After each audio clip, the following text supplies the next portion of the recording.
Hola, mi compañero y yo les vamos a hablar sobre la hegemonía mundial y sus focos de resistencia. Primero voy a explicar lo que es una hegemonía. Se denomina hegemonía al dominio de una entidad sobre otras o de igual tipo. Esto quiere decir que en un bloque de naciones puede haber hegemonía gracias a su mayor potencial económico, militar o político, y ejerce esta hegemonía sobre otras poblaciones aunque éstas no lo deseen. Entonces, hegemonía mundial se entiende por el dominio del mundo por una nación o por un grupo de naciones. Con la desintegración de la URSS desapareció uno de los adversarios del enfrentamiento bipolar de las décadas que siguieron la Segunda Guerra Mundial, finalizando en el contexto internacional la Guerra Fría. Y bueno, si tenemos en cuenta que la Guerra Fría, además de ser una rivalidad entre grandes potencias, también era un enfrentamiento con ideologías, concepción del mundo, modelos de sociedad, proyectos a futuro, podíamos suponer que al terminar aquella, también terminarían los conflictos y tensiones bélicas, y la humanidad comenzaría a vivir una época de desarrollo político. Pero pues bueno, esto no fue así, todos nos equivocamos, ya que era como que algo necesario para el mundo entero, porque solo así podríamos reducir el abismo existente entre los países pobres y los ricos. Sin embargo, cuando terminó la Guerra Fría hubo un reacomodo y una reorganización de las relaciones internacionales, modificándose el esquema de dominación vigente y la redistribución de los mercados y zonas de influencia. Y pues es cuando se construye una nueva hegemonía. Pues bueno, en el diseño de esta resulta ser necesario la existencia de un adversario. El ataque a las Torres Gemelas, el 11 de septiembre del 2001 en Nueva York.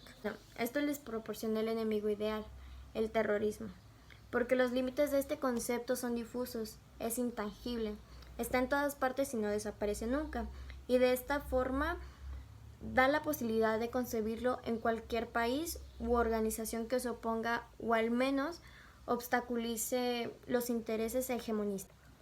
Los soportes ideológicos de una nueva hegemonía son: mientras en el periodo de la Guerra Fría, bloque occidental, nunca se utilizaba el término capitalismo, sino mundo libre, y presentaba el conflicto como la lucha entre la democracia y el totalitarismo, una vez terminada esta, se difundió un nuevo discurso que era basado en la idea de la promulgación del capitalismo, declarados como tal, no simplemente como un sistema socioeconómico preferido al socialismo, sino como el único modo de organizar la vida moderna, concebible para la humanidad. El tan divulgado fin de la historia, el logro de la meta máxima del desarrollo de la sociedad. Este discurso tiene como doctrina económica el neoliberalismo, presentado como la panacea que resolverá todos los problemas hijos del subdesarrollo de los países periféricos, que se expresa en la imposición de políticas privatizadoras, desmontaje de medidas proteccionistas de las economías nacionales, aunque en realidad solo destruye las posibilidades de un empleo digno, empobrece y explota a la mayor parte de la humanidad. Agrede a la soberanía económica de estos países, perfeccionando los métodos de dominación.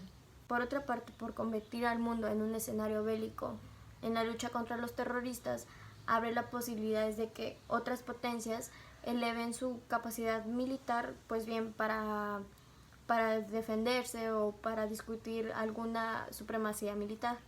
Por ejemplo, en la OTAN, el bloque Berlín, París, Londres, después de la guerra Kosovo y el Golfo Pérsico de 1991, decidieron hacer un propio sistema militar de satélites globales, para así no depender del que ya tenía Estados Unidos. Además, enfrenta a poderosos rivales económicos que van adquiriendo una proporcional influencia política, como lo es el bloque antes mencionado. También en Asia tiene posibles competidores como lo son Japón y la erupción de China en el escenario internacional, que pudieran poner en peligro su afán el perseverar el dominio unipolar, que defiende sin reparar en fronteras éticas y políticas al hacer omisión de la ONU y tomar decisiones sobre la guerra. No obstante, las contradicciones imperialistas hacia el exterior tienen intereses comunes. la explotación del tercer mundo y el mantenimiento de la unipolaridad capitalista, lo cual significa que cuando se trata de enfrentar disidencias anticapitalistas se ponen de acuerdo. Estos acuerdos asumen diversas formas. Apoyan a Estados Unidos en su intervención a Afganistán con el pretexto de contra el terrorismo. Después unos apoyan España, Italia y Reino Unido, y otros se oponen, Francia y Rusia, a la invasión a Irak con el pretexto de evitar la producción de armas de exterminio masivo. Por cierto, no han encontrado ni siquiera aún en el Irak invadido y destruido sus armas de exterminio masivo. Y pues bueno, a continuación mi compañero Héctor les va a hablar sobre los focos de resistencia.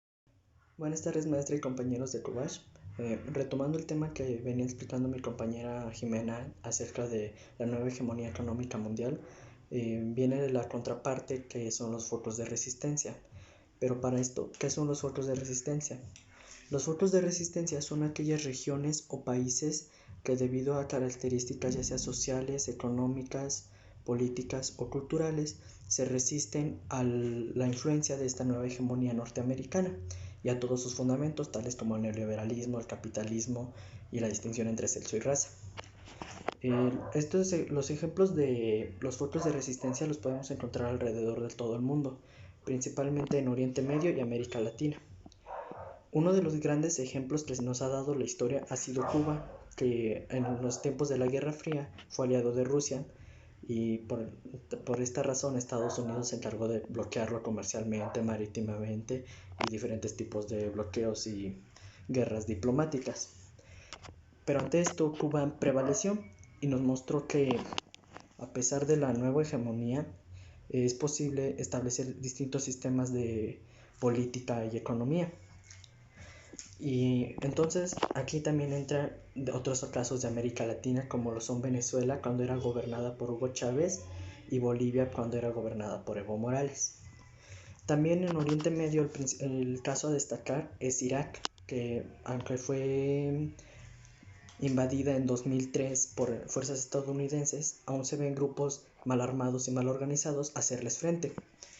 Pero esto, ¿qué nos indica? ¿Qué es lo que nos indican los focos de resistencia? Bueno, la principal razón que nos pueden dar, o esperanza, es que nos muestran que el sistema estadounidense no es irrompible o invencible. Y también nos muestra que puede haber otras formas de gobierno o otros sistemas económicos. Y esto permite que haya pluralidad en el mundo y también nos acerca más a aquel futuro que parece utópico en el que las naciones se respetan entre sí y no se aprovecha una de otra.